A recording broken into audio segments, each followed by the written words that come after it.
You have pressed play on episode 292 of Stand Up. Joining me today is former founder and executive director of the Iraq and Afghanistan Veterans of America, now host of his own podcast called Independent Americans. My friend Paul Rieckhoff joins me. I am Pete Dominic. It's time to stand up with me right now. Hello, friends, especially to those of you that are suffering from the deep freeze and crazy weather in Texas and around the South, states that aren't used to that, homes and electric grids that aren't ready for it. I know a lot of you are struggling down there, and I am thinking of you. Many of you are members of the stand-up community. If there's anything that we can do to help you, join us on the Discord platform, and I hope to see you Thursday night at 8 East and our regular hangout. This is a daily podcast that every day I open with news and analysis and sound from the last 24 hours. I'm going to jump right into it right now with an important news story from New Jersey's News 12. Plans being put into place for tomorrow's scheduled implosion of Trump Plaza in Atlantic City. The hotel opened in 1984 as the largest hotel and casino in AC. It was the city's 10th casino and hotel, costing $210 million to build. It closed for good roughly 30 years later as the lowest performing casino in Atlantic City. Donald Trump was no longer owner of the casino at the time of its closure. We will have live coverage tomorrow leading up to the implosion, which is scheduled for 9 o'clock. I'll be there to watch them take down, to blow up the Trump Hotel. Comedy writer Frank Lesser tweets, after the past 4 years, who needs subtle metaphors anymore? End of an era. Trump Plaza in Atlantic City scheduled for implosion. All right, well, the new president is doing much better already, of course. He was hosted a town hall. CNN hosted a town hall last night for the new president, and President Biden in Milwaukee, Wisconsin. And I thought it was great. I mean, Biden doesn't ever really know when to stop talking, but I thought he was sharp and showed a lot of empathy for people there and curiosity. And he just comes off as a genuine guy. And there was a lot of great moments. I want to play a couple of them for you, including this one that got a lot of attention when President Biden took a question from a woman whose son was suffering with COPD. Well, I think it's pretty self-explanatory. Thank you. Carrie, how are you? Very good, thank you. Our 19-year-old son was diagnosed with pediatric COPD at the age of 14. We're told he has the lungs of a 60-year-old. He does all he can to protect himself. Last month, he even removed himself from the campus of UW-Madison as he feels it's safer and he has less exposure here at home. We've tried all we can to get him a vaccine. I hear of others who are less vulnerable getting it based on far less. Do you have a plan to vaccinate those who are most vulnerable sooner, to give them a priority? Well, the answer is yes, there are. But here's how it works. The states make the decisions on who is or in what order. I can make recommendations, and for federal programs, I can do that as President of the United States. But I can't tell the state, you must move such and such a group of people up. But here's what I'd like to do. If you're willing, I'll stay around after this is over, and maybe we can talk a few minutes and see if I can get you some help. I don't know about you. Maybe you're emotional right now. Maybe you hadn't heard that before, but I cried at that. And that might sound ridiculous. Some of you, maybe it sounds ridiculous. I don't know. Maybe you're with me, but it shouldn't be extraordinary for political leaders to have real empathy for citizens. But that exchange just got me, because I think we've missed that for so long. We needed it back so badly. And I think Joe Biden is very similar to Barack Obama in his ability to be the consoler in chief and to have real genuine empathy for the people that he's talking to. And I love that moment. Also love this moment. Another moment that got a lot of attention from the town hall on CNN last night was when President Biden took a question from a woman and her 8-year-old daughter who was there with her. Thank you. As we've been talking about, the coronavirus is very real and very scary, and it's especially scary for children who may or may not understand. My children, Layla, 8 here, and my son, Mateo, 7 at home, often ask if they will catch COVID, and if they do, will they die? They are watching as others get the vaccine, and they would like to know, when will kids be able to get the vaccine? Well, first of all, honey, what's your first name?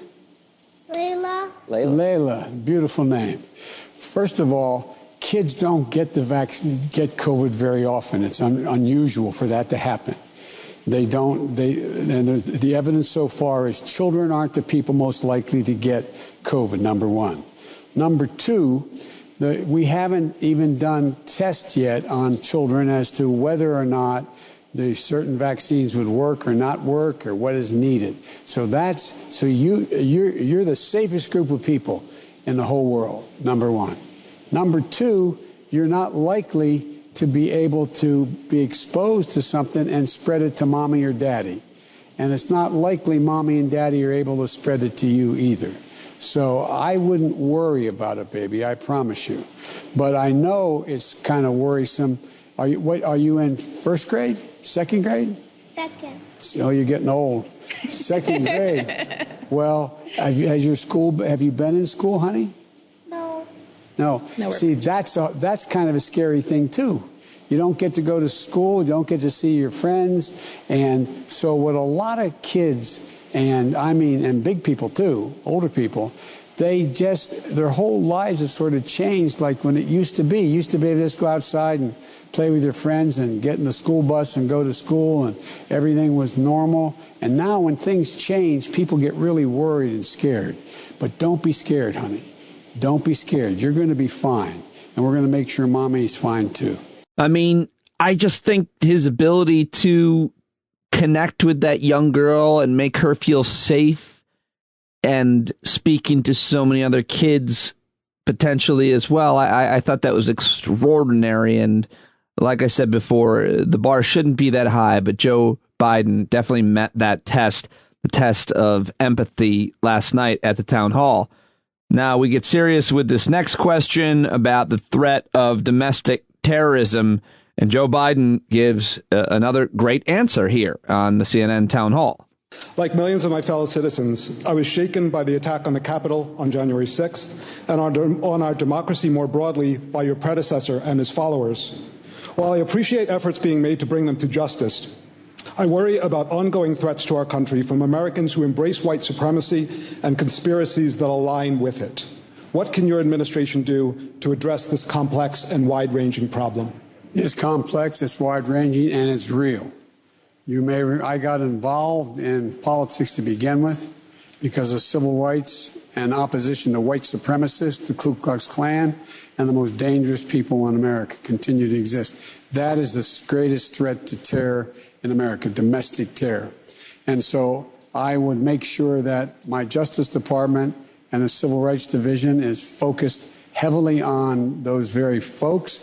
And I would make sure that we, in fact, focus on how to deal with the rise of white supremacy.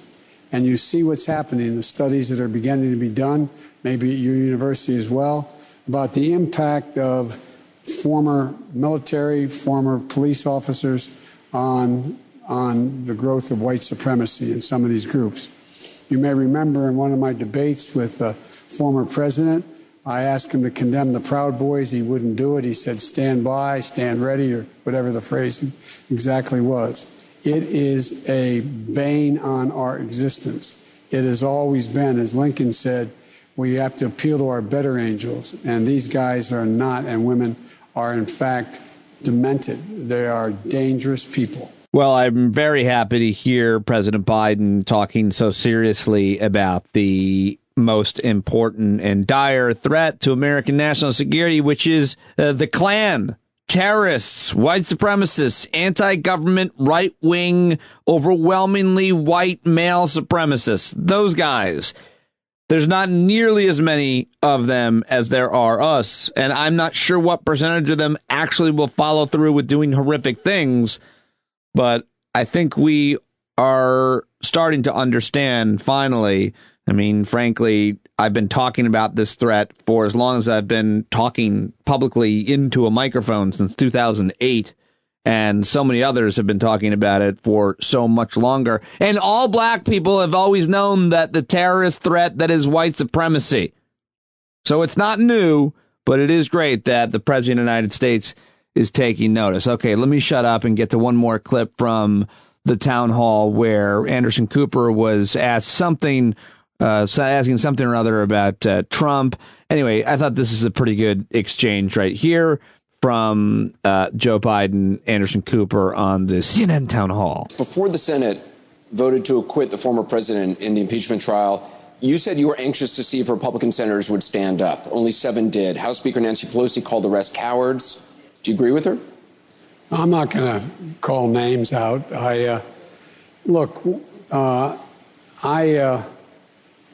For 4 years, all that's been in the news is Trump. The next 4 years, I want to make sure all the news is the American people. I'm tired of talking about Trump. It's done. Senate Minority Leader Mitch Mcconnell said that the former president is, quote, still liable for everything he did while he was in office. If your Department of Justice wanted to investigate him, would you allow them to proceed? I made it clear that one of the things about one of the most serious pieces of damage done by the last administration was the politicizing of the Justice Department. Any of you who are lawyers know, whether you're a Democrat, Republican, conservative, or liberal, it has been more politicized than any Justice Department in American history. I made a commitment. I will not ever tell my Justice Department, and it's not mine, it's the People's Justice Department, who they should and should not prosecute. Their prosecutorial decisions be left to the Justice Department, not me. Biden also took questions, gave answers about the minimum wage, teachers moving up in the vaccine line, a mistake that his administration made in the communication on school reopening, so owning that. He said the country should be back to normal by next Christmas and that COVID-19 vaccines will be widely available by the end of July. And he cracked a joke about what it was like to live in the White House. You have, over the years, over your career, you've already spent a great deal of time at 1600 Pennsylvania Avenue, except now you're living there and you're president. It's been 4 weeks. What's it like? How's it different? I get up in the morning and look at Jill and say, where the hell are we? All right, well, then Joe Biden goes on and talks for like 6 minutes straight, and Anderson Cooper finally jumps in. But the way that I do the podcast when I'm editing and pulling the audio, I'm doing it all myself, which gives me so much more control over it. And I think, well, if I'm finding this interesting, then other people will as well. You might not, so you might want to fast forward. But I actually found the rest of Joe Biden's answer pretty interesting here. And if you're listening in speed and a half or more, you're a sociopath if you listen at double speed. But if you are, either way, it'll go by faster. But I really liked what Joe Biden had to say here. I was interested. I imagine a lot what it must be like to live in the White House. And I thought Joe Biden gave a pretty folksy, rambly, yet fairly interesting answer. And so here it is. You know, I've only been president 4 weeks. And sometimes, because things are moving so fast, not because of burden, it feels like 4 years. It's not because of the burden. It's because there's so much happening that you're constantly focusing on one problem or opportunity, one right ad seriatim. But what happens is that it's what I didn't realize. I had been in the Oval Office 100 times as vice president, or more than that, every morning for the initial meetings. But I had never been up in the residence. And one of the things that I don't know about you all, but I was raised in a way that you didn't look for anybody to wait on you. And it's where I find myself extremely self-conscious. They're wonderful people who work at the White House. But someone, standing there and, making sure hands me my suit coat or You'd never been in the residence of the White House? I only been upstairs in the yellow room, you know, the oval upstairs. I don't know. I've never been there either, but no. But it's look, the people down there are wonderful, and I find that you know, like my dad. You've heard me say this before. My dad used to say, everybody's entitled to be treated with respect. And it's interesting how decent and incredible these folks are. Is it different than you expected it to be in some way? You know, I don't know what I ever expected it to be. It is different in that, get in trouble here. I said when I was running, I wanted to be president not to live in the White House, but to be able to make the decisions about the future of the country. And so living in the White House, as you've heard other presidents who have been extremely flattered to live there, it's a little like a gilded cage in terms of being able to, but walk outside and do things. The vice president's residence was totally different. You're on 80 acres, overlooking the rest of the city, and you can walk out. There's a swimming pool. You can walk off a porch in the summer and jump in a pool and you know, go into work. You can ride a bicycle around and never leave the property and work out. You can, but the White House is very different, and I feel a sense of, I must tell you, a sense of history about it. John Meacham, who you know, and several other presidential historians helped me with I asked my brother, who's good at this, to set up the Oval Office for me, because it all happens within 2 hours, you know, literally.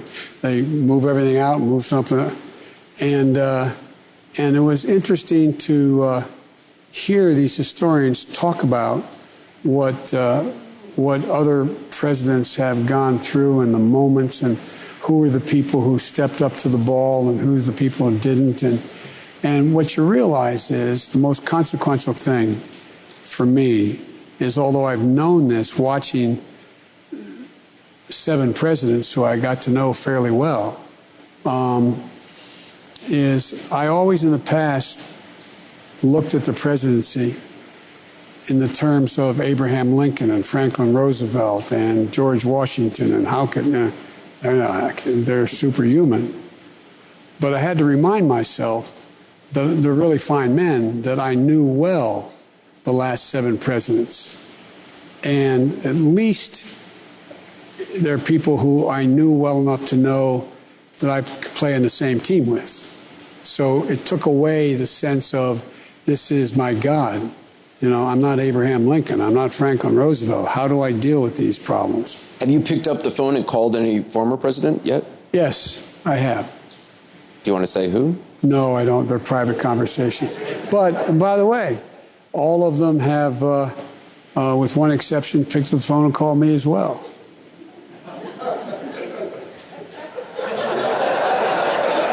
I know you don't want to talk about them, but... No, but look, it's a greatest honor. All right, now I was getting a little less interested, but I thought the whole town hall was great. Played a bunch of clips for you on it, and now I want to move on to something else, which is what is happening in Texas with the weather as well as with the electric grid there. And lots of listeners down there that I've been talking to and hearing from. It's pretty scary and challenging. And if it goes on for much longer, and now there's more cold weather and snow coming, people are dying, and it's a huge problem. Here is a report from the NBC affiliate in Dallas-Fort Worth. We saw just before sunrise what it looked like inside. It was beyond capacity here at the Family Life Center in Euless. So many people were in this building that they actually had to turn folks away. What are you doing to stay warm? Nothing, because there's no power. What can we do? I'm just wearing layer after layer. Sandra Murillo is firing up her fire pit in her front yard. She says with the extra heat, it feels warmer outside than inside her house. Up the street, we found Billy Cuffer in his car, parked in his own driveway. Hey, we ain't had this in It's been many years, and I'm 74 years old. Winter storm now has left at least 15 people dead. Winter storm system bringing freezing temperatures, snow, and ice to 15 different states has killed at least 15 people. Millions are without power, and people are struggling to keep warm amid the frigid conditions. Police in Houston say a woman and a child died of carbon monoxide poisoning after they sat in a car running in their garage, and authorities in Sugar Land said a grandmother and 3 children trying to heat their home died in a fire. A homeless man in Houston also died due to exposure, and medical examiners in Galveston have reported several weather-related deaths. Also, sadly, a 10-year-old boy died in Tennessee after he fell through ice late Monday night. A tornado spawned by the storm hit Ocean Isle Beach, North Carolina, leaving 3 dead and 10 injured. So how do we talk about the weather, especially when the weather is influenced by climate change? And then how do we talk about the electric grid and how it's managed and funded and resourced? Well, we don't. Not very well. We make it binary. We make black hats and white hats, good guys and bad guys. We simplify it. It's not simple. It's complicated. I've been trying to learn about it. And there's some great reporting out of Texas, Houston Chronicle and the Texas Tribune, to say a couple of sources. But what went wrong with the Texas power grid?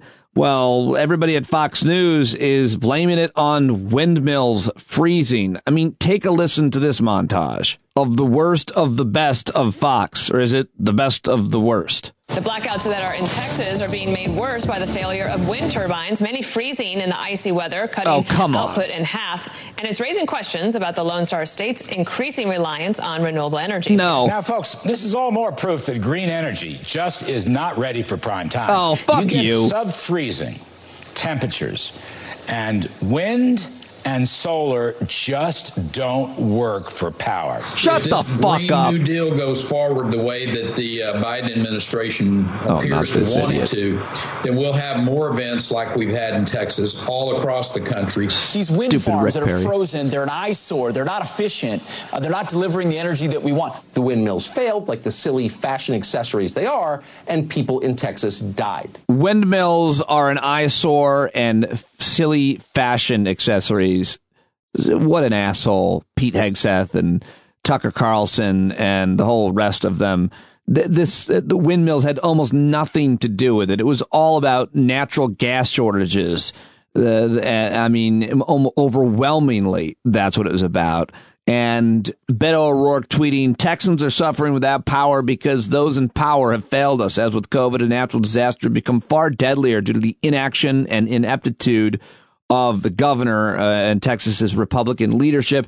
This didn't have to happen, and it doesn't have to continue. And he went on with a thread, and he was also on Chris Hayes' show. And I'll play that for you in a moment. But first, here is Chris Hayes reacting to how the right is blaming the power outage on renewable energy and windmills. I thought this is another great rant from one of the best. Now, Texas has their own energy grid. OK, it is run by an organization called the Electric Reliability Council of Texas, or ERCOT. A senior director of ERCOT telling Bloomberg today, I quote, while ice has forced some wind turbines to shut down, just as a brutal cold wave drives record electricity demand, that's been the least significant factor in the blackouts. The main factors have been frozen instruments at natural gas, coal, and even nuclear facilities, as well as limited supplies of natural gas. Natural gas pressure, in particular, is one reason power is coming back slower than expected. Wind shutdowns accounted for less than 13% of the total outages, and wind generation has actually exceeded the grid operator's daily forecast through the weekend. Did you get all that? Okay, that's the people that run the Texas grid. Wind power outages are, quote, the least significant factor in the blackouts, and the main factors are frozen instruments at natural gas, coal, and even nuclear facilities. Well, basically, he was just reading reporting there, Chris Hayes, from Bloomberg, and stating the facts and the statistics, setting up for the rant, which he unleashes right here. I like this. It is just a lie that wind turbines, green energy, are the root causes of the problems in Texas right now. It is a lie like Donald Trump won the election, a lie like there was widespread voter fraud, a lie pumped into millions of people's brains as they watch TV. And let's be clear, this is probably as consequential a lie as any about the election, because energy and how we produce it is the single biggest issue this country will face in the medium term. Yeah, you let him have it, Chris Hayes. Smart as always. He then welcomed former Democratic Congressman, former Senate candidate Beto O'Rourke onto the show. He's in Texas, in El Paso, where they aren't on the Texas grid, the national grid, so they have electricity there. And so many people being called out for Texas Republicans going after California when they were having energy grid problems with their wildfires, and then in summer because and blaming it on liberal Democratic government. And now look, Texas's situation is far worse. And here's Beto O'Rourke. It's worse than you are hearing from everything that I've learned from reaching out to the people that I've met across the 254 counties of Texas. Folks have gone days now without electricity or water at their homes. They're huddling together in their in-laws' homes, or they're going to the library, which is on generator power, or they're going to the Civic Center, which has been converted into a warming center, at least as long as there is capacity for more people to get there. Folks are very desperate. They're suffering. And as you know, far too many have died already. And I worry what's going to happen over the next 24 hours. Almost every major city in Texas tonight will see sub-freezing temperatures, and many of them will not have electricity or power, or in many instances, water. And as I think you pointed out in your opening, so much of this was avoidable. Going back to the deregulation of our electricity grid here in Texas, which has created an incentive to actually not weatherize or protect against these events, so that some of your plants can be shut down and you can profit from the spiking prices for energy and electricity.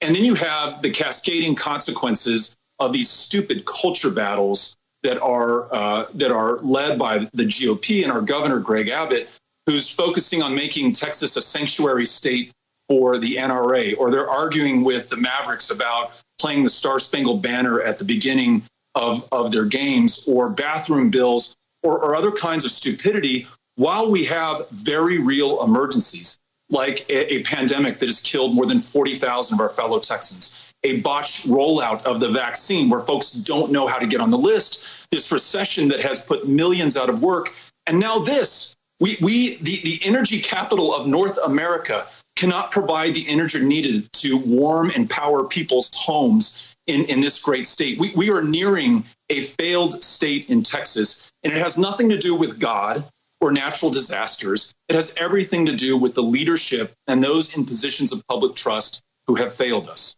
Oh, Beto O'Rourke with quite a riff and rant. And now I want to read a thread I saw on Twitter, which relates to all of this and ties it all together. And this, I'm trying just to laugh at it if it isn't so sad, but this guy at Torian Gray on Twitter, here it is.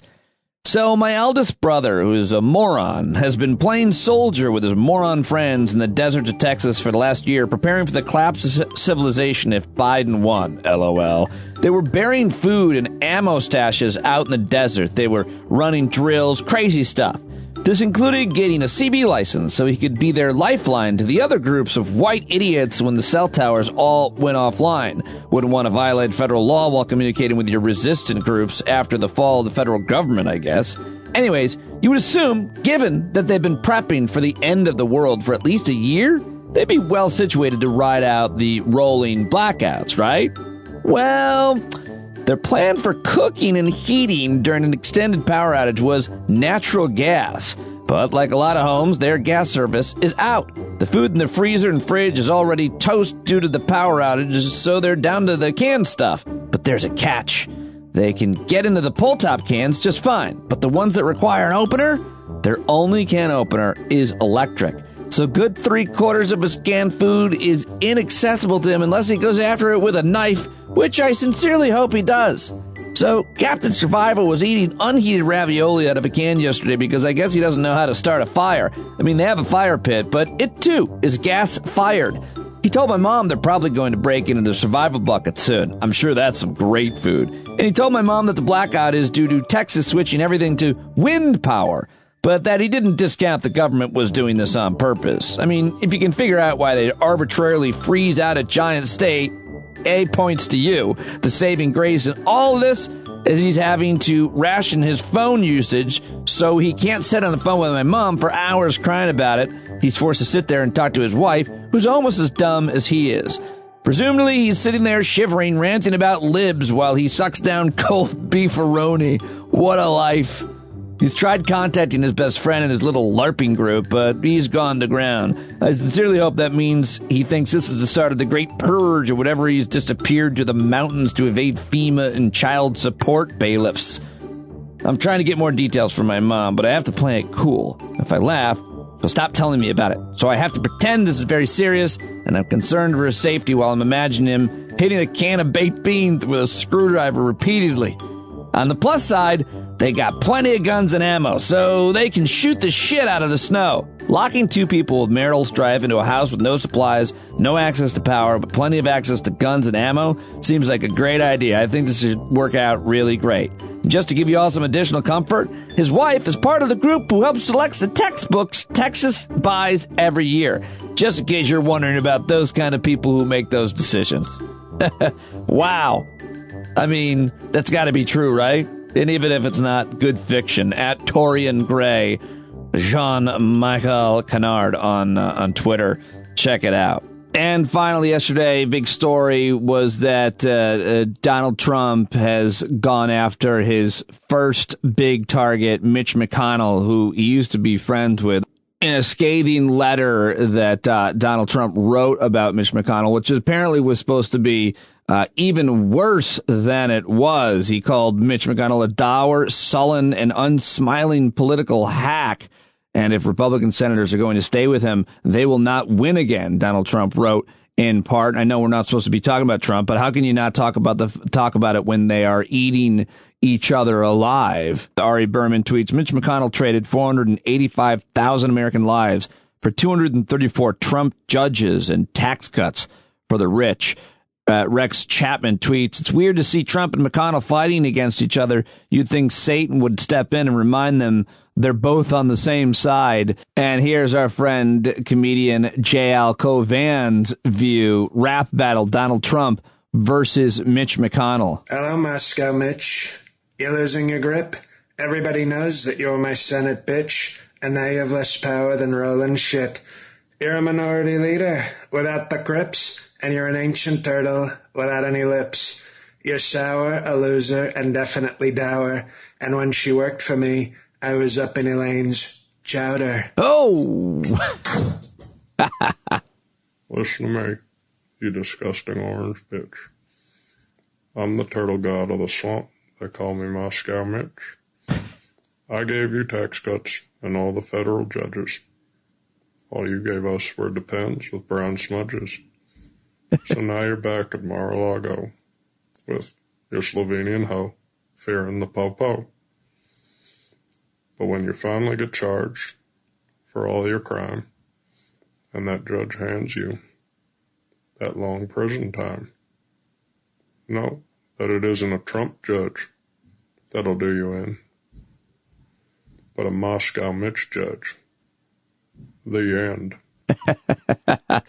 There you go. J.L. Covan, Trump versus Mitch McConnell rap battle. Okay, enough of the politics and the COVID. This can only mean one thing. Running nonstop, like your Forrest Gump. Well, sit down, relax, here comes today's news dump. Dan McDonald with yet another one. By the way, not everybody loves the news dump name. They like the segment, just not necessarily the name for it. Longtime listener and subscriber Chris Metka emailed me and said, also, I still don't like the, quote, news dump because it reminds me of Trump and dumps. Can you reimagine this segment, please, from the top of my head? News you lack from the Jerk Shack. Debrief from the DFAB. The nickname for the shed I broadcast is the DFAB because Nick DeFabrizio helped me build it. Pete's on the beat or news read from the shed.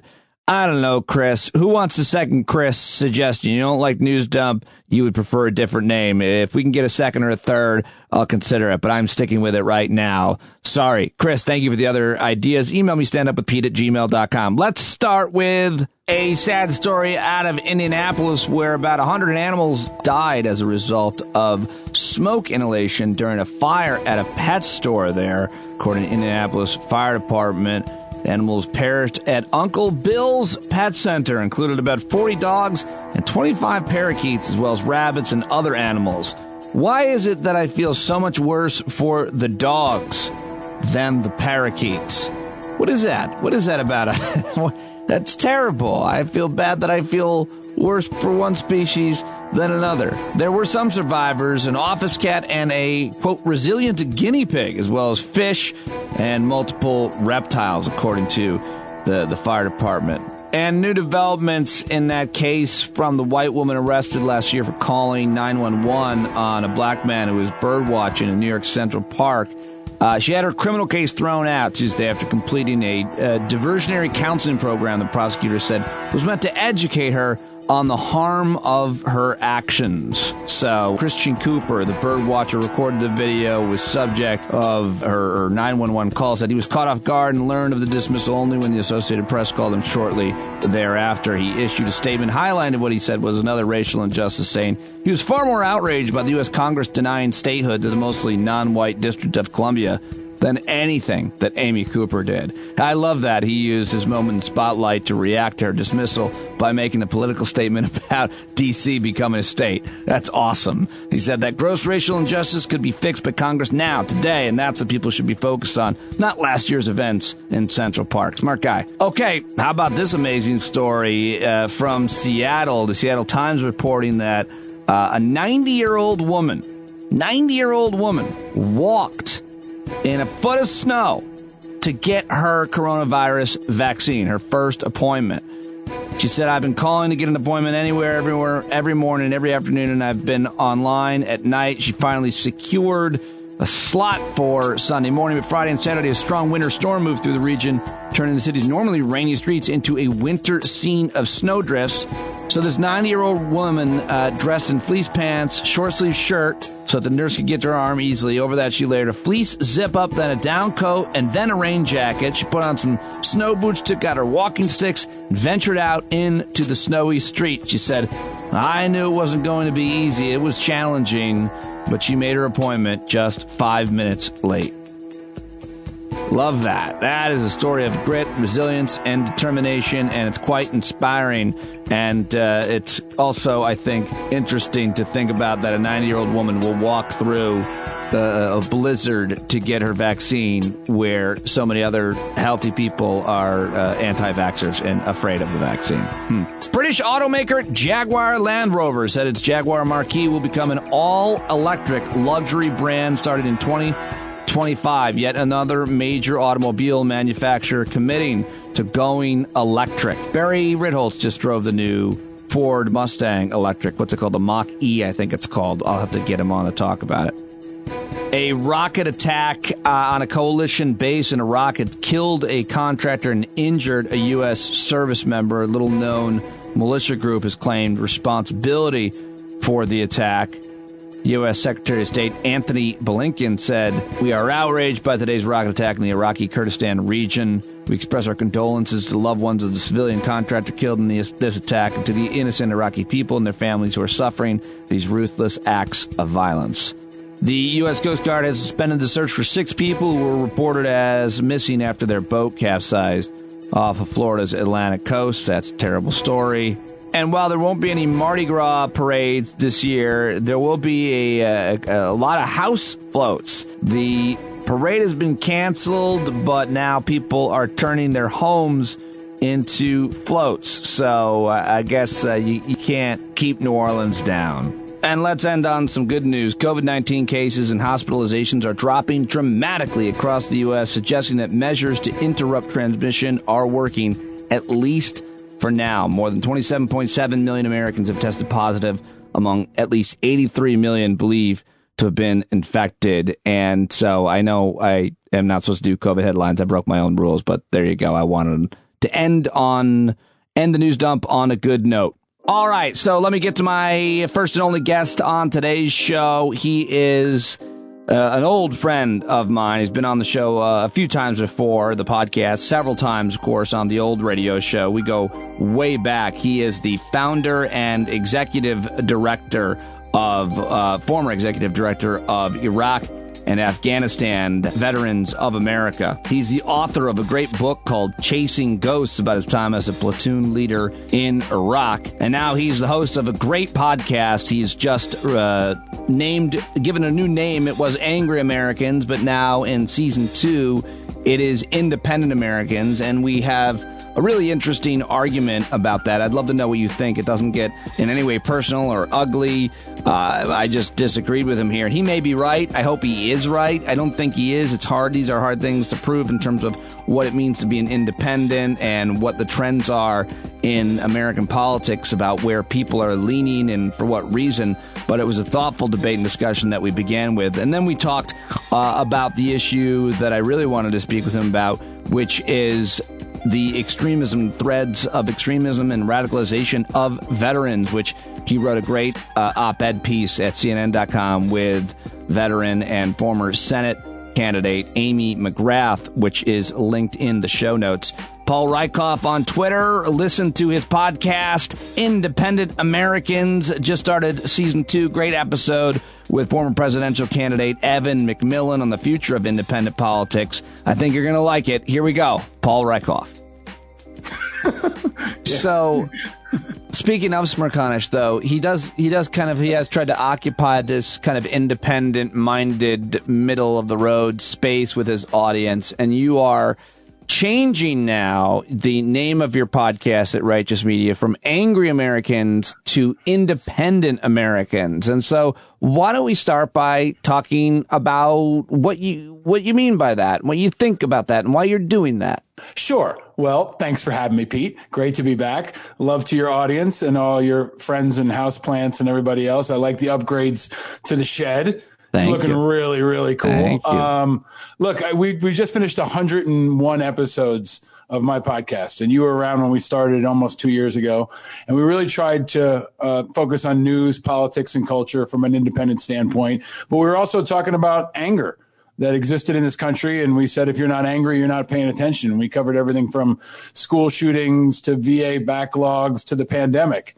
And we hit 101 episodes.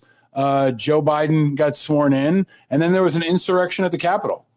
And it was in part led by a lot of guys who look like me and you. So I thought it might be a good time for us to move beyond anger and to try to add more light to the heat, and also recognize that this is a really powerful moment in time for the unaffiliated, the politically independents, maybe the fastest growing political segment of this country. It's always been a part of the folks who listen to my show. I'm politically independent. And it wasn't so much about occupying a space as it was about recognizing that we speak to, with, and for maybe the most underrepresented section of this political landscape. And tens of thousands of people have left the Republican Party just in the last few weeks, and they're not joining the Democrats. They're unaffiliated and they're independent. And I think that independent Americans are going to be a huge part of the future. Yeah, but and so I wanted to really, really capture that and explore that and rename our show that. So I think that's all great. And I think that, the way that you identify is really interesting as an independent. And I think that there's a lot of truth about people who are unaffiliated and so on. But my understanding, according to data, is that the people that have left the Republican Party, and in general, people who have left political parties, have gone not to the middle, but to the far extremes, especially on the right. Like, I don't think many people are leaving the Republican Party because it's too extreme for them at this point. I think they're leaving it to some extent because it's not extreme enough, and that's evidenced by the way that they have reprimanded every Republican Party, reprimanded the Republicans who voted to impeach Trump. How come you don't see it that way? You don't think they're going? No, like just using Colorado data as an example, I think 16,000 people left the Republican Party in the first 2 weeks in Colorado, and they declared as unaffiliated. But so the question is how many left? The question, I guess, I don't know the answer or what the data is. of those 16,000, how many left because they were not conservative enough? They were not far. I'm sure some, but what we see across the landscape is that folks who consider themselves centrists or moderates or independents with a small I are finding that, with the exception, frankly, of Joe Biden, both parties are moving to the fringes. AOC and the squad have pulled the Democratic Party in one direction, and Donald Trump has pulled the Republican Party in another direction. And the Chuck Hagels and Jim Webbs of the world, they don't have a home anymore, right? And there's many of other people in between. I had Evan McMullen on my show last week, who ran as an independent for president, and he's talking to some Republicans who may want to start a more moderate Republican Party, but whether they're a part of a more moderate Republican or Democratic Party or unaffiliated, they're unhappy with two options. And I think that's most Americans. In this landscape where you can order 17 different types of tables in 24 hours, but you only have two political parties, and for the most part, 3 news networks. Smirkanich is a great example. I don't think he's independent. He's on CNN.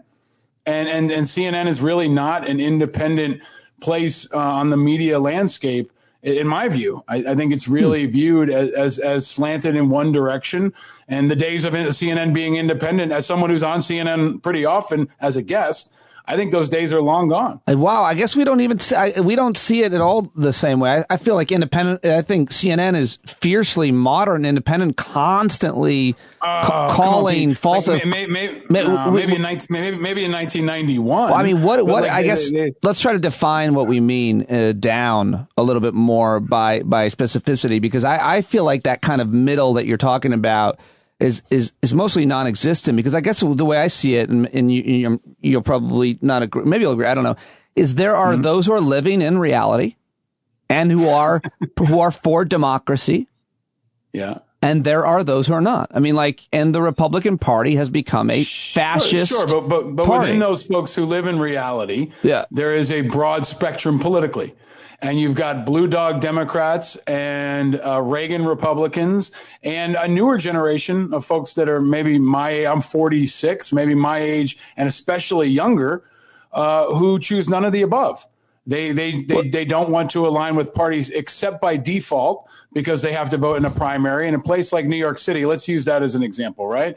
There's this, pretty high profile race for New York City mayor, and the primary for the Democrats will be over in June. And that's it. That's the mayor. Whoever wins the Democratic primary in June will be the mayor. I don't think that's good for America, for New York City, for the political process. I don't understand that, because within that primary, they're representing the vast majority of points of view.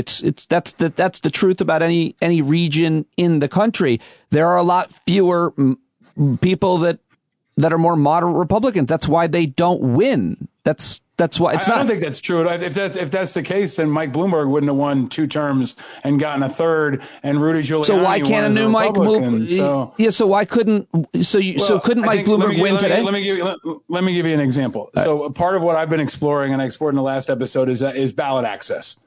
If you want to run as an independent, and you and I have talked about this, right? Like if I were going to run, if you were going to run, unless you're Mike Bloomberg, unless you have billions of dollars to pay for earned media and to manufacture a campaign out of nothing, there aren't a lot of options for you, because you can't get on a ballot. You may not be able to qualify for campaign matching funds. You may not be able to get media time.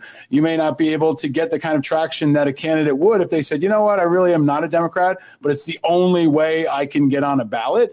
I don't think that's good for America. I think it's good for a Democratic supermajority, which may be what we're looking at if the Republican Party fractions in the way it's going. There just may be a permanent, Democrat power base, and I don't think that's good for anybody. So include Democrats. I think they need alternatives to challenge them and push them in other directions, and not just rubber stamp everything. So let's go back to CNN. What is it that CNN is? What is it that CNN is not doing that you think they should be doing? What point of view is not being presented on across their entire platform? Okay, so I don't think, and you can poll this, right? Because I argue that they're very middle of the ground. They're not. I don't think they're moderate. What are they not doing? What are they not doing? I think you can argue that C-SPAN is moderate, right? I think you could argue maybe that PBS is middle of the road or moderate, but CNN went all in on anti-Trump. over the top on anti-Trump, over the top on opinion. What did they do? Have you watched Don Lemon? I mean, watch Don Lemon for 2 hours every night. I agree that Don. That's 2 hours of their network every night. You're right. You've definitely got me on Don Lemon and Chris Cuomo. Although Cuomo, I think, is a lot more fair than Don Lemon is. But they're all opinion. But Anderson Cooper isn't, and John King isn't, and Jake Tapper is. Jake Tapper is the most. I don't think you can say. I don't think you can say about, and this is my view now as someone who's working in the media space, I don't think you can say we are moderate or middle of the road except for 2 hours in prime time. I think that I agree with you. I'll concede that, but we could talk about, we could talk about Jim Acosta. We could talk about others that they have chosen an adversarial relationship that I think I find that absurd. I find that absurd. They have chosen Jim Acosta was called every name by the president and still reported objectively. And he's also a grandstander. Painfully, objectively. He is a grandstander, and it has become more about him than it has about the questions. I don't think so. I don't think so. But Pete, that's their business model. That is the CNN in some ways has become, a dumpster fire. And I don't think that people go to CNN for the most part to be illuminated, to be educated, to be informed. And they go to MSNBC and Fox News similarly to have opinions confirmed, to see people that they like. And CNN is less liberal than MSNBC. But I think if you polled it among CNN viewers, they tell you that it was left of center and it was not independent moderate. So help me then. Okay, so we could keep going on this. I think overwhelmingly the Washington Bureau, especially the Jake Tappers, the Dana Bashes, the Wolf Blitzers, the John Kings are as objective as television news comes, period. But more objective than PBS? No, PBS, I should say cable news. I think PBS probably has more objective than BBC. Yeah, but those are not considered. But they're considered liberal. I'm surprised that you consider them objective. I think that they are more objective, and I think they are less profit driven. They are more concerned with their reputation at this moment, quite frankly. And there's a calculated business decision on the part of CNN and others to pick a spot with Trump. Right. And CNN said, we're going all in on going against Trump. And they program their talent that way. Their editorial choices go that way. Their relationship with the president and other political people went that way. Jake Tapper didn't go that way. John King didn't go that way. I think Jake Tapper is a good example. I like Jake. I know Jake. Yeah. Jake is much more personally opinionated about politics than ever before. They've all gone from the straight shooting guys to now pontificating with a lot of opinion. But I think what you're doing, watch Jake Tapper over the course of the last couple of years. He'll tell you that himself. His heart is on his sleeve more than ever before. Well, yes and no. I think what you're mistaking the kind of moral clarity of a Jake Tapper with the insanity, racism, and complete captured by conspiracy of the right, which makes Tapper's moral clarity seem somehow liberal, but it's not. It's way more. It's like saying you can't. I appreciate your perspective on that, but I really think that if you ask most people who watch CNN and beyond, right? CNN is a less liberal version of MSNBC. It's a default.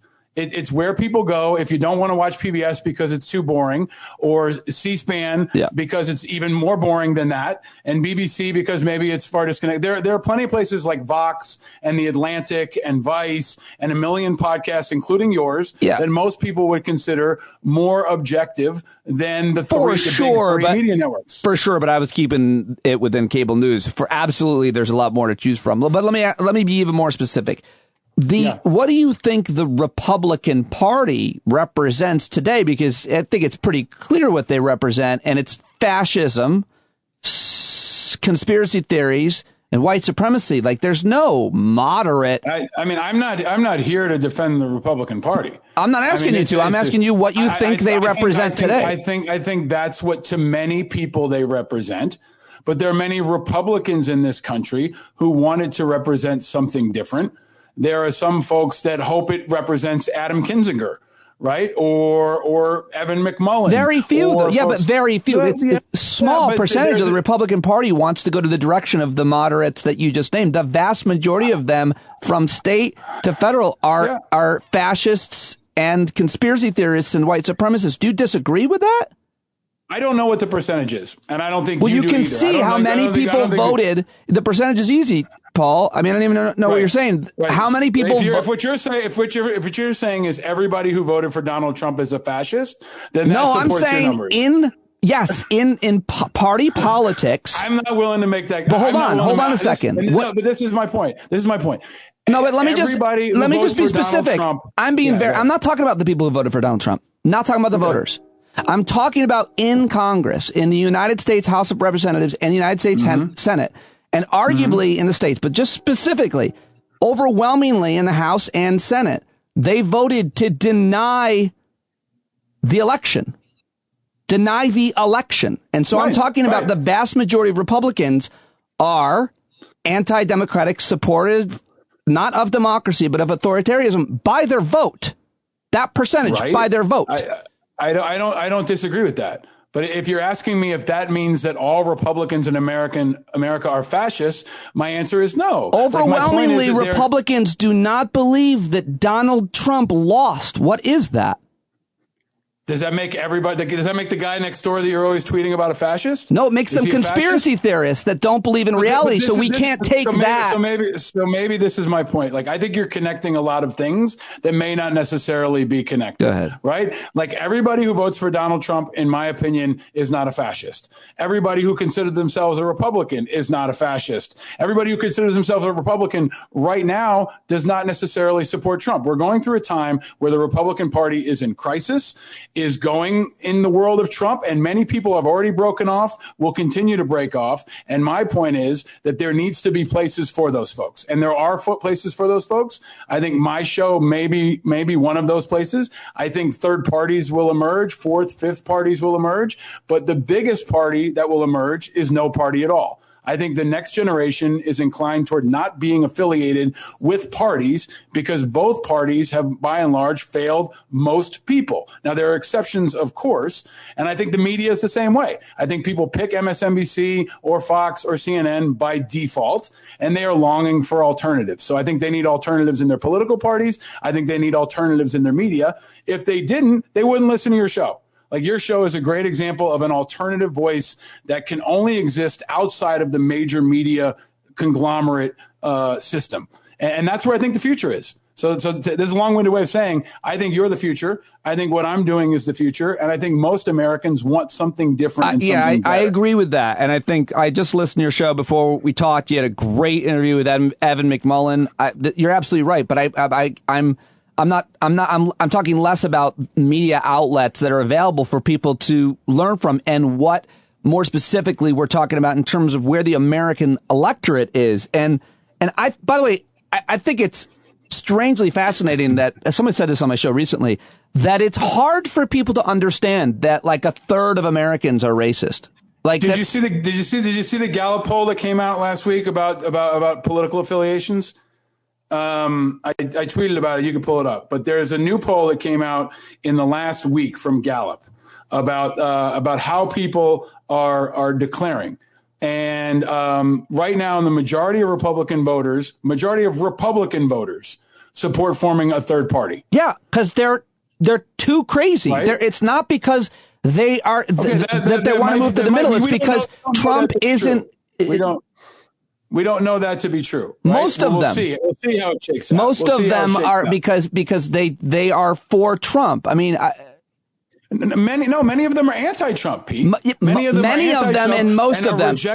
rejecting the party, right? They're rejecting the party because Trump has hijacked it. No, we're quibbling about many and most and some, and I'm saying the vast majority of these people that have left the Republican Party, it's my understanding. I want to be wrong desperately, and if there's data that can prove it wrong, but you're cherry picking the moderates. They're great. They're thoughtful. No. The Chuck Hagels, the Evan McMullens. I think it's the exact opposite. I don't think that 94% of the people who left the Republican Party in Colorado left because it wasn't right-wing enough.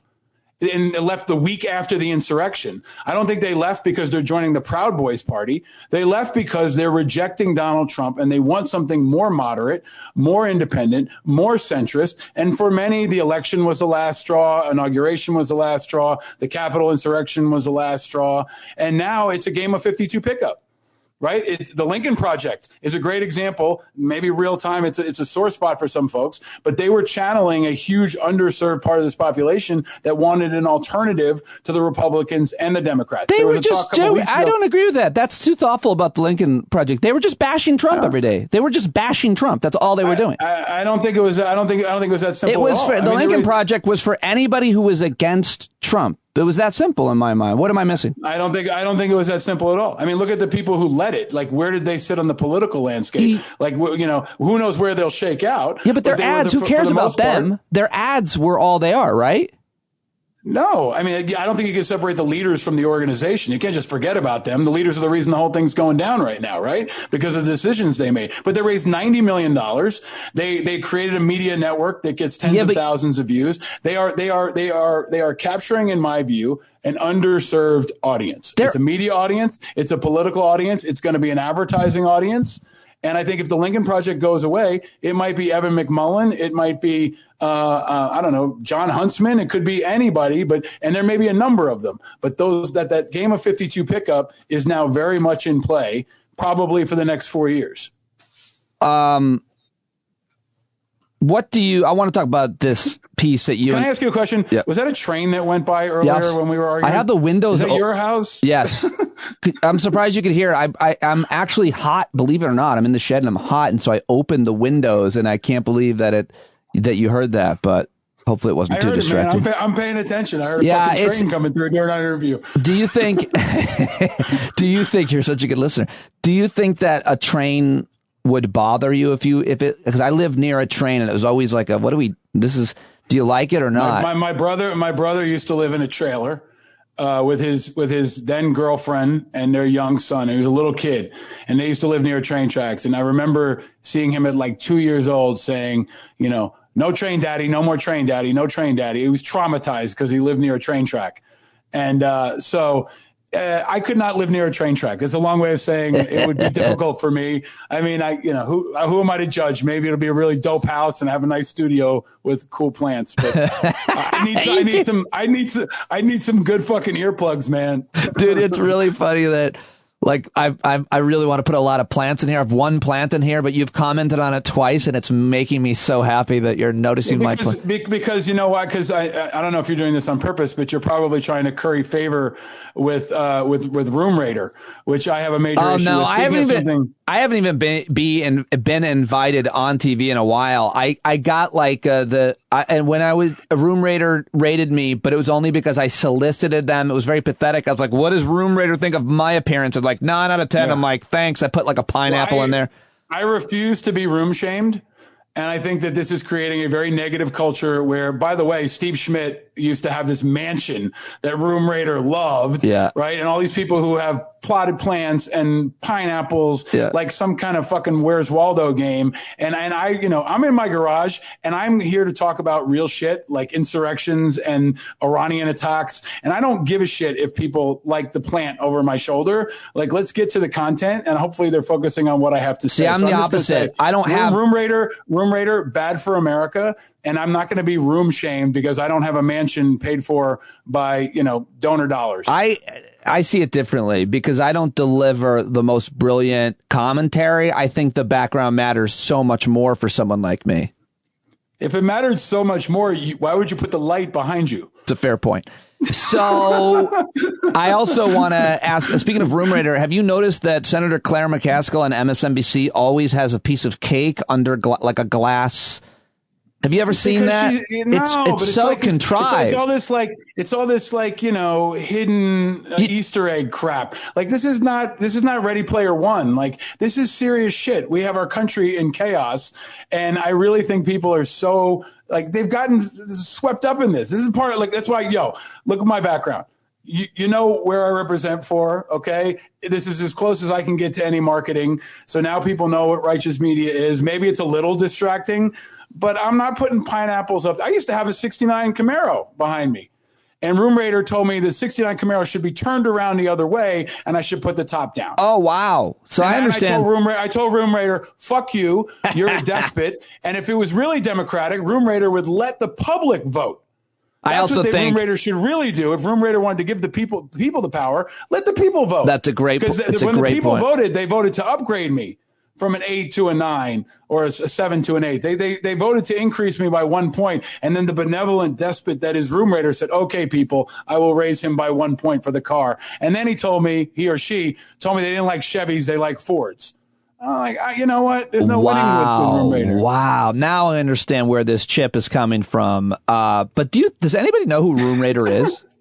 Yeah, it's some Canadian, I think someone will correct me, I'm sure. I think it's a Canadian political operative or activist or something. It's a known person who has also, I think, raised some money for great charities and done some other stuff. But here's the thing. Room Raider is the past. And now who's the comedian? Leslie Jones. I love what she's doing. The greatest ever. Yeah. Right? Like, yeah, well, Leslie yes and Jones no. I mean, blew that out of the water. As a comedian, Leslie Jones should have a show. As a comedian, we're all mad because it was one of those such an obvious thing for somebody to do, and it was so easy. And it's like, how did nobody else think of that? Good for her. She wins. It's mystery science theater. Yeah, exactly. Theater, but get really drunk or high first, and then do it. Well, that's called Monday. So let me ask you about your very important piece at CNN that you wrote with Amy McGrath, who is a veteran and ran for Senate in Kentucky, lost to Mitch McConnell. But this is a really important piece and an issue, and you took it head on to talk about the radicalization of many in the veterans community. And I think you talked about the percentage of people who were actually veterans or active duty even that were at the insurrection as a proportion of the percentage of actual veterans. It's like 7% of Americans are veterans, and 20%, I think you said, of the people that were at the insurrection at the Capitol were veterans. And that doesn't line up very well. And you clearly see an issue here. And let me just ask you at the beginning, how far back did you see this? Like, it's easy to think about the military, if you're not in the military, as something that equalizes all people despite their background, gender, ethnicity, where you're all wearing the uniform. But is that not how it actually plays out? Does it really get a lot more cliquey and ethnically divided? So I'll try to break that up. This is a very important issue. And as you know, you've had me on your show for over a decade. Veterans are not a monolith, but veterans are very powerful politically. Veterans are very powerful in their communities. Now, that power can be diverted toward good if you're Team Rubicon, handing out the vaccine and helping in Haiti, or it can be turned to bad if you're the Proud Boys or the Oath Keepers and you want to get some snipers that might help you take over the Capitol. So veterans are very, very powerful in our political landscape and in our media and everywhere else. That's where I'll start. It's always been that way, all the way back to George Washington. So in the Capitol, they're about 20% so far that we know of the terrorists had been in the military. That is a problem. And it's a problem that we as a veterans and military community have seen coming for some time. And we have to tackle it. We have to clean it up. And it starts with our own house. And to answer your question, when did I see it? In 1998, I enlisted in the Army. And I left New York and I went down to Alabama. I think I saw my first Confederate flag on display in the barracks in like my first 6 months. And I remember saying, wait, you can hang that up in the barracks? So, and fast forward, you could hang a Confederate flag in your barracks until last year. Okay? Until last year, you could hang a Confederate flag in your barracks, out in the open. So the military had a problem, has a problem. Many of us recognize that problem, and we think we have to tackle it just like the rest of society does. And maybe we can tackle it more effectively, more aggressively, and more quickly than other communities. And it's not going to hurt that we have General Austin now as the new Secretary of Defense, the first African-American Secretary of Defense in history who's made it a priority and recognizes that this is a threat not just to the homeland, but to the military. I mean, the Proud Boys want to get someone through basic training, who gets trained and then who could come out and go be a part of the Proud Boys. That's been true of every radical organization in probably most every developed country. So we've got to be that much more vigilant. We've got to tackle it head on, and we've got to recognize that it is a problem. We can't just sugarcoat it and say that we're immune to a problem that's riddling the rest of the country. Where does it come from? How do you describe what happens to those in the military who become domestic right-wing extremists? Because they all become right-wing extremists almost overwhelmingly. Certainly that's the problem right now. I mean, do they start that way and the military gives them the military training and weapons training that they need? Or does that happen while in post-military? I know you already said it's not a monolith, so any kind of explanation is welcome. So I'm not an expert on radicalization. Okay. I mean, I have my lived experience and what I've studied and read. I mean, people are radicalized in a lot of ways.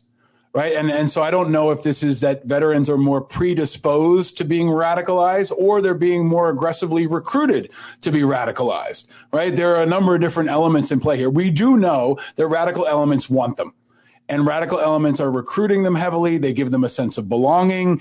They can give them positions of authority, and they recognize their value, and they're going after them really hard. Like the Democratic Party, recognized that maybe a decade ago when they had Democrats running for Congress. So people can recognize the power of veterans. How they respond to that is often up to the individual. But when you've got soaring unemployment rates, you've got folks who feel like, they were a part of wars that didn't matter or didn't have purpose. Maybe they come home to a broken VA system that's a part of a government. I'm not making excuses, but I'm trying to unpack. No, you're doing a good job of it here, right?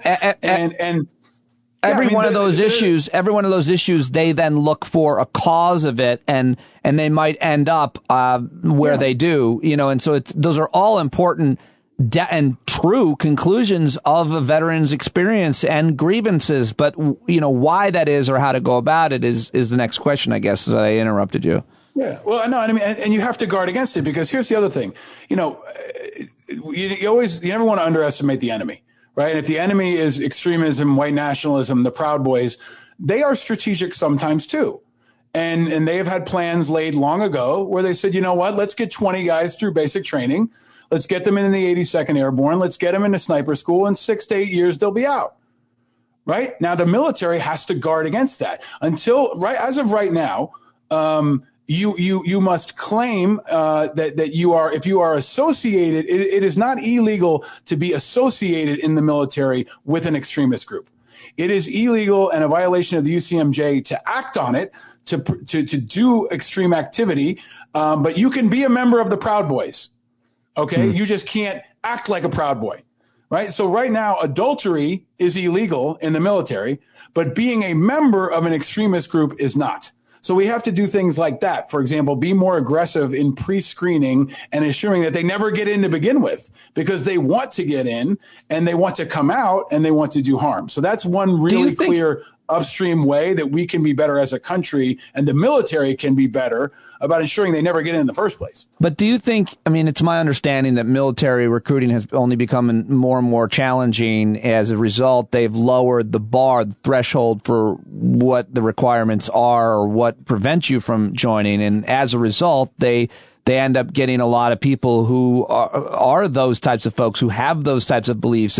If they're going to have that kind of threshold, which of course they should have, the question becomes, how many people does that limit them from recruiting in parts of the country that still think the Confederacy was right? I don't think they're worried about hitting their recruiting goals or missing their recruiting goals because they weed out extremists, right? Like they need to, they've relaxed tattoo standards. Right. They've relaxed a lot of, weight standards, a lot of things that can be relaxed, but you can't relax your fundamental values. You can't relax your oath to the Constitution, right? And they need to be more vigilant in recognizing this is a growing threat, an increased threat, and maybe a more extreme threat. You only need one person to be Timothy McVeigh. Right? You only need one of them to paint us all with the wrong brush. So they've got to over-index on keeping these people out, getting them out of the military. And it started with a stand down. The Department of Defense and the Secretary of Defense is standing the entire military worldwide down to give them a briefing on extremism. that may seem like, oh, it's only one day. But imagine shutting down any other business imagine shutting Walmart down for an entire day and say, we're going to shut everybody down and do one big schoolhouse session. That's a good step forward that's happening now and hopefully will cascade down across the military. But you know more than anybody, or I suppose a lot of people in the military understand this, that changing the culture of such an institution as old and as set in its ways as the military is so difficult. I think a lot about the work that was done by a lot of heroes within the military and civilians like Senator Kirsten Gillibrand to try to clamp down on what a lot of folks describe as an epidemic of sexual assault, especially against women in the ranks.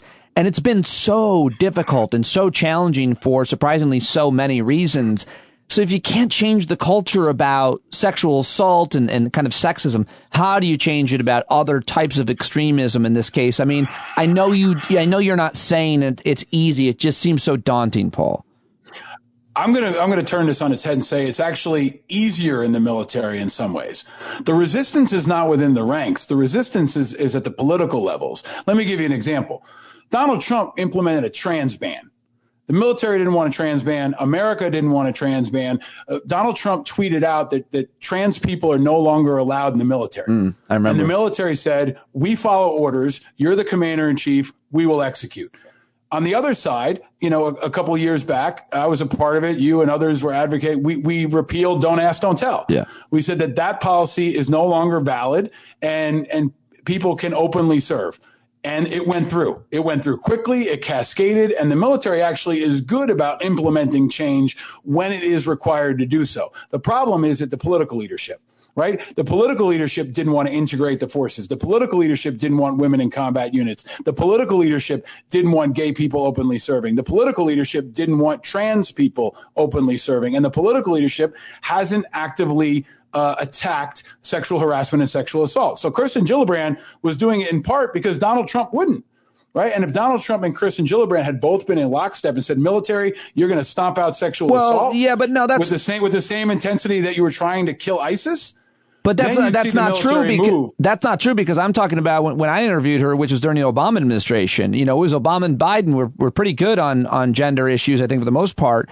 And they still couldn't get it done with her leadership in the Senate and others. But they were not recognizing the urgency. I was a part of that effort with her and others. Yeah. And I don't think the Obama administration and when Biden was VP, they recognized how bad it was. I was testifying. I was in media trying to tell people that military sexual assault and sexual harassment was a force protection national security issue. And it was fringe. Like it took Vanessa Guillen being killed in Fort Hood. It took the Me Too movement. It took a culmination of other things that happened across society before the political leadership really caught up.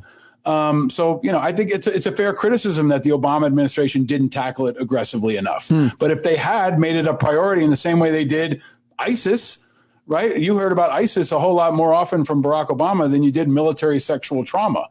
And I would just argue that they missed that one, right? And they should have been more aggressive on that and white nationalism and extremism because, we talked about this. Secretary Napolitano flagged this back in 2009, I think it was. And she said there's a problem with extremism in the military. She was shamed. She was shunned. She was called a partisan, and she was telling the truth. Right. And if we had listened to her then, maybe we wouldn't have had as many veterans participating in an insurrection last month.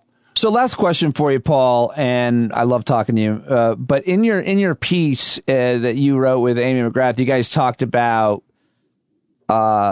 veterans nationwide. When you sign up, you swear an oath to defend the Constitution, to volunteer, to give your lives for the country. And I wonder what it's like and how often this would ever even happen or where it happened when you, Paul Rieckhoff or Amy McGrath or any other veteran gets into a discussion or an argument or a debate with these kind of oath keepers who see you as a traitor, as in betraying your oath, which of course sounds bizarre and absurd to to most of us. But does that ever happen? Do you ever get engaged with these types of right-wing extremists on the issue of the oath, just because it'd be interesting given your service? Look, I mean, in 2004, I challenged George Bush on the war in Iraq. and people told me I was a traitor and I was breaking my oath and I should just shut up and follow the commander in chief and that Iraq was going great. Guys like Sean Hannity and others, said, do you really understand what's going on? Right. Like they questioned my patriotism. Max Cleland, a million other people have had this happen. John Kerry. Right. Yeah. Everybody's gone through it if you're in the arena, and Amy's gone through it. I've gone through it. I don't think that most of the extremists are coming after us, because we're hard targets. They're going after softer targets. They're going after the people that they can influence. They're going after the guy who's, maybe going on food stamps for the first time and he's unemployed and his family's got COVID, and maybe they meet him down at a bar or they meet him on the line, to get tested for COVID. Like, that's how it works. They're not trying to recruit me because they can't get me. They'd rather go down to Walmart and try to get 5 dudes who they might get. No, I know. I hear what you're saying with that. My question was more about how you engage, if you ever engage them in discussion or debate, how you handle that. Not that. Well, the short answer is no, because they're not out in the open. They don't want to do that. Like, that's a tactical error for them to engage me on Twitter, right? Like, I would love it. Anytime someone comes with some far right shit on my Facebook page, I usually say, and some of them are guys I've served in the military, I say, please share more. Please tell me what you're really thinking. Really? Explain. And bring them on out. Out yourself. Come on out. FBI's watching. Come out on my Facebook page. Come on out on my That's Facebook the question page. I was getting at. You draw them out. When you engage them, you don't hit them over the head with your military service. That's what I would do. Come on out, man. Come on out. Show your head. Stick it up, because the FBI is looking for you. Although the FBI is taking an amazingly long time to get some of these people. You think? And that's it's crazy. There's a guy with like 19 tattoos on his head and they have 19 pictures of him and they can't find him. Like they found the Boston bombers in like 2 days. Well, yeah. Right? The other thing about that is those pipe bombs. We don't talk about that. There's pipe bombs there. There was explosives. They have the guy on camera, but now I wonder about that. I didn't realize that they. But I think there's something else important too, Pete, that maybe I can talk to you about in your format. It's very important right now. Everybody be engaged on this issue, but especially white people. Like, you have to be engaged on this issue, especially if you're a sane, thoughtful, patriotic white person who's understanding of the nuance of some of these issues. But like, we need to be recruiting for the side of good, right? And maybe they're not going to listen to Van Jones. Maybe they're not going to listen to Kamala Harris, but maybe they'll listen to me and you. Agreed. And we need to try to recruit for the side of good as often as we can. And it's a really, really important point for white people, especially, to be thoughtful on that and engage, and don't pull back. Don't pull back and say, I can't take this on. It's all for the NAACP and whoever else. Like, those conversations on your Facebook page are how people get de-radicalized or how they don't go down the radical path. And that's maybe the most important local fight that's happening, everywhere around this country right now. I agree with you. I think it's a great point. White people can't look the other way. It's not the responsibility of black folks to constantly talk about the indignation that they have to deal with on a regular basis and have their entire existence in this country. It's absolutely the time now, if not always, for white folks to stand up to each other, to your friends and your family, and give them a book.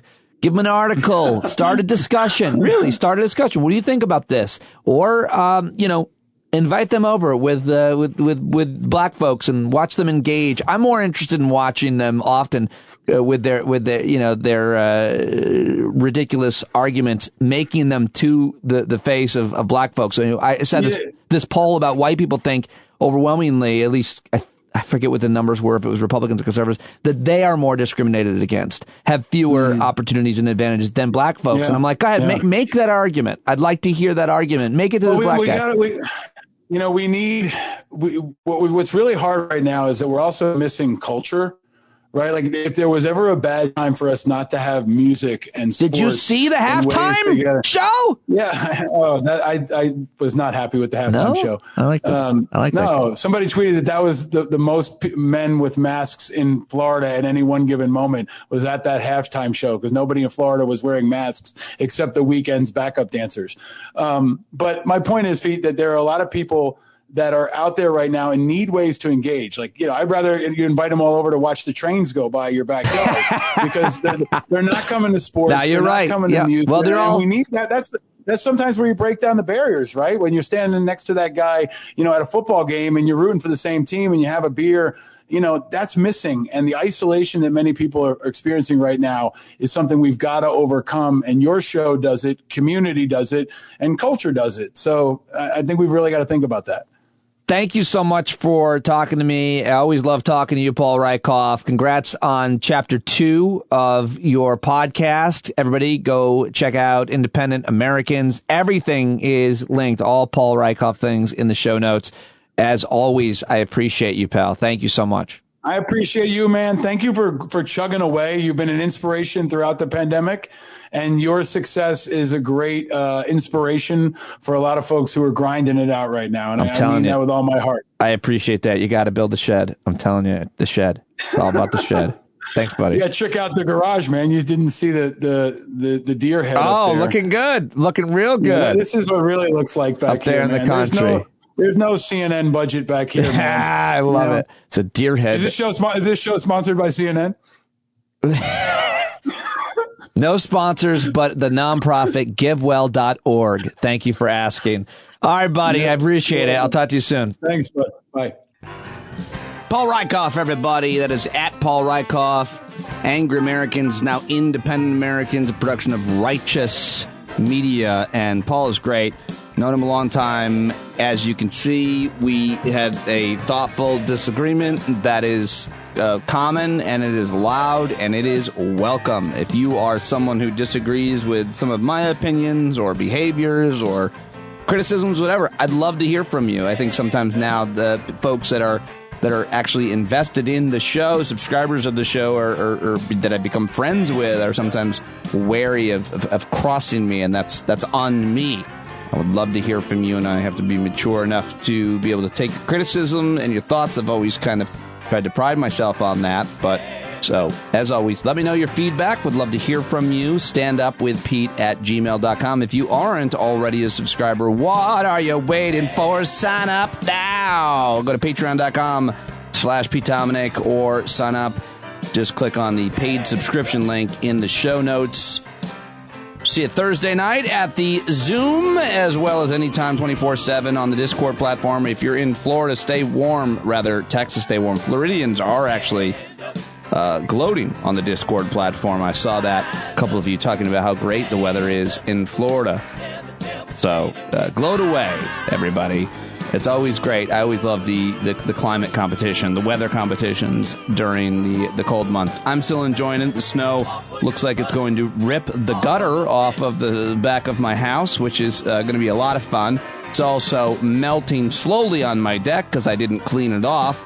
And I'm just not taking very good care of my house and not proud of it. I need a little bit more time. I need more time. Can you buy more time? You can't. But you can always manage better. And I had a great conversation with Celeste Headley, which I think I'm going to air on tomorrow's podcast, about just that and many other things. So looking forward to that. I am still talking, and I'm not sure why. Have a great day. Thanks for listening. I love you. You are not alone. Contact me anytime. Thank you for listening to this podcast. I could not do it without you, obviously. Take it away, singer-songwriter John Carroll.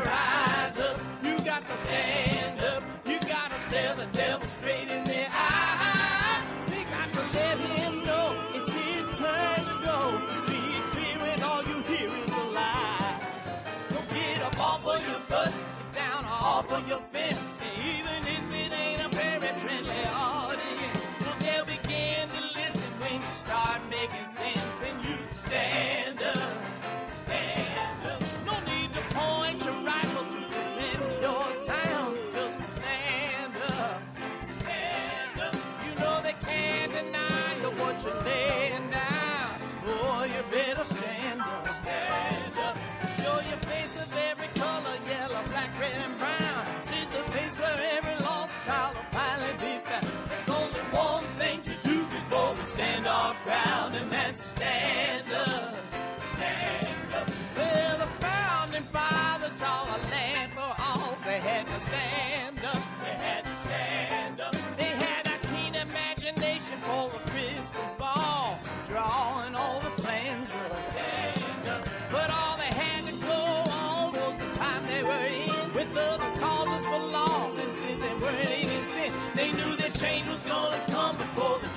begin, they had to stand up. All right, they had to stand up. We got to stand up. We got to look the devil square in the eye. We gotta let him know it's his time to go and make it clear when all we hear is a lie. Why you lying awake wondering where the money all went? It'll be the cost of freedom that'll go unspent. You can see him flee the scene of that experiment if you stand up. All right, we got to speak up, we got to reach up and raise your voice in every way you know how. Don't be toes up, you got to show up. Ain't no better time to do it but now. No need to pledge allegiance to no wanton tribe. Rise up, show obedience to the voice inside, and listen well and it'll tell you not to run and hide. It says stand up. Oh, got to stand up. Ooh, come on, just stand up. Everybody got to stand up in the darkest hour. Stand up. People got the power. Stand up. Come on, come on, come on. Come on, come on, come on. Come on, come on, come on. Stand up.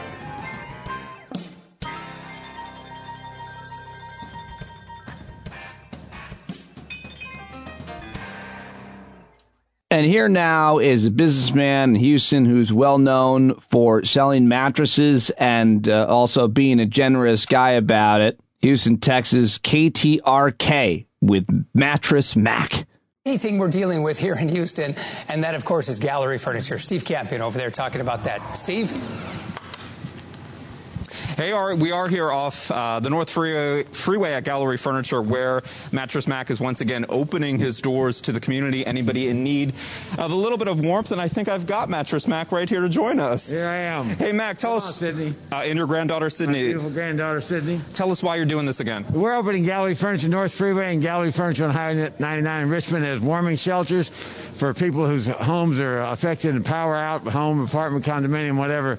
So come out to Gallery Furniture. You can stay here for 2 hours. You can stay here all night. We'll have security here round the clock, and we got lots of mattresses, lots of sofas you can sit at. We've got free delicious food. We've got coffee. We've got hot chocolate, whatever you need. Sweatshirts, blankets. Come out to Gallery Furniture North Freeway or Gallery Furniture in Richmond. Right, Sydney? Yes. How many people you got out here right now? Right now, we got about 15 or 20. They're coming in more and more. You know, the cold is bitter, so we're opening up the doors, and we want to welcome all Houstonians. We'd like to get people that live close to these locations to come out. Please don't drive across town because the weather's bad. Be safe, be safe, be safe, but we are here for you. To be clear, this location off the North Freeway is open, and the one out in Richmond off near 99. One in Richmond on Highway 99, yeah, on Grand Parkway. So both locations are open. We got food at both locations, and we've got lots of sweatshirts and blankets for people. So we're here to help out during this terrible cold front we're experiencing here in Houston. Once in a decade problem, but we're going to get through it together. Mac, I know so many Houstonians out there are watching right now are probably going, what's happening with the power? What's going on? What's your reaction to everything that's unfolded over the past 24 hours here in Southeast Texas? My reaction is, it is what it is. What can we do to help? So that was my reaction. My granddaughter came out here because she wants to help, and her dad, of course. So they were out without power last night. She's got a little brother who's 3 months old. So it's critical for everybody. So rather than complain about what should have been done, let's just do things that are good for the community. Get people out here, whether they want to stay for 2 hours till the power gets back on, or whether they want to stay for 2 days. We're here for the community at Gallery Furniture North Freeway. We're open, and at Gallery Furniture Grand Parkway. I just love. I could listen to Mattress Mac give out the address of his stores forever. I miss those local promotions that used to be the hallmark of our childhoods. Maybe they still are. Thanks for listening, guys. I'll talk to you tomorrow. I just want to touch on this. What's the example you're setting for your granddaughter and for this community? Because you've kind of risen up to the challenges over the past few years when other people haven't. So what's the message in all this? Answer that, honey. I think the answer to it would be that he's setting an amazing example for me to, even though if we're in a tough situation, to rise above the tough situation and help everyone else before you help yourself. Well said. Well said. Thank you so much for your time, Mattress Mac, and for everything you do for our community. We're open at Gallery Furniture North Freeway. We're open at Gallery Furniture Richmond. So come on out. We've got food, we got shelter, and we'll help everybody get through the storm. Amen to that. So, Art Mel, as you heard, we've got Mattress Mac.